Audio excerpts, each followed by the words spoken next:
हरे भरे पहाड़ों और बहती शांत नदी के किनारे एक लकड़ी का बना घर था, जहाँ एक बूढ़ी औरत रहती थी। सब लोग उसे प्यार से नानी कहते थे।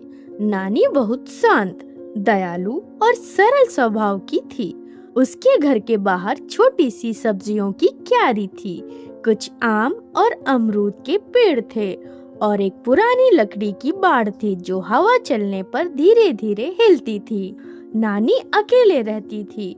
उसके पति को गुजरे कई साल हो चुके थे और उसकी कोई संतान भी नहीं थी, लेकिन फिर भी उसके चेहरे पर कभी उदासी नहीं दिखती थी, क्योंकि उसके पास उसकी सबसे प्यारी साथी थी, एक छोटी सफेद बतख जिसका नाम था लूलू।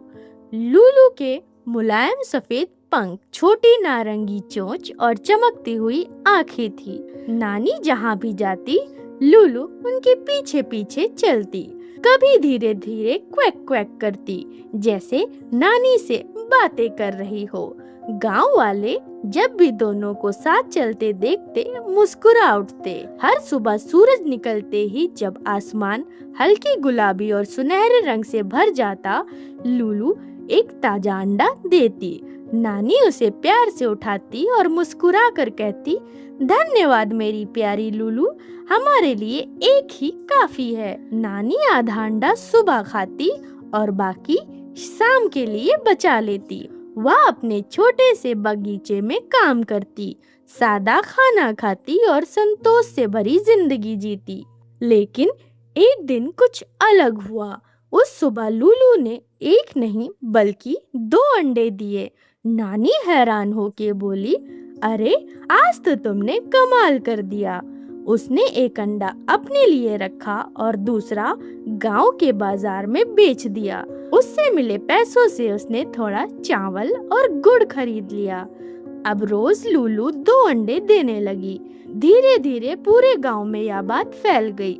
एक आदमी बोला, नानी, अगर तुम सारे अंडे बेचो तो बहुत पैसे कमा सकती हो।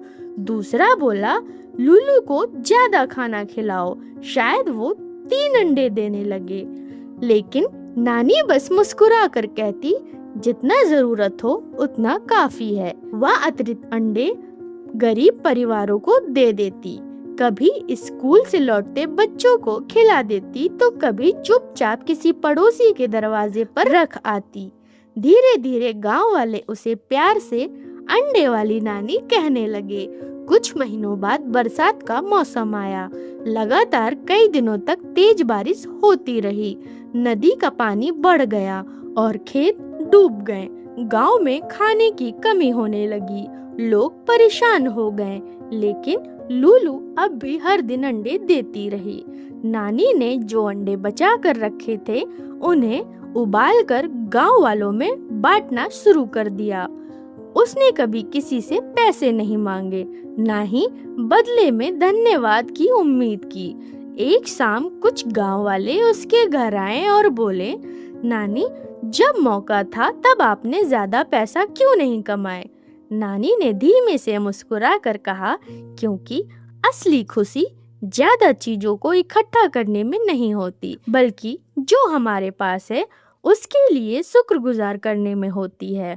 और जब किसी जरूरतमंद की मदद करते हैं, तब दिल से सच में अमीर बनते हैं।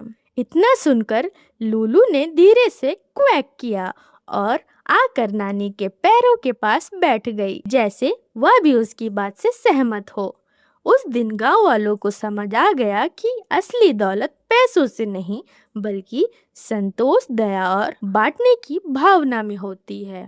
दोस्तों, अगर आपको यह कहानी पसंद आई हो तो लाइक करना ना भूलें और ऐसी ही दिल छू लेने वाली प्यारी प्यारी कहानियों के लिए मेरे चैनल को सब्सक्राइब करें। धन्यवाद।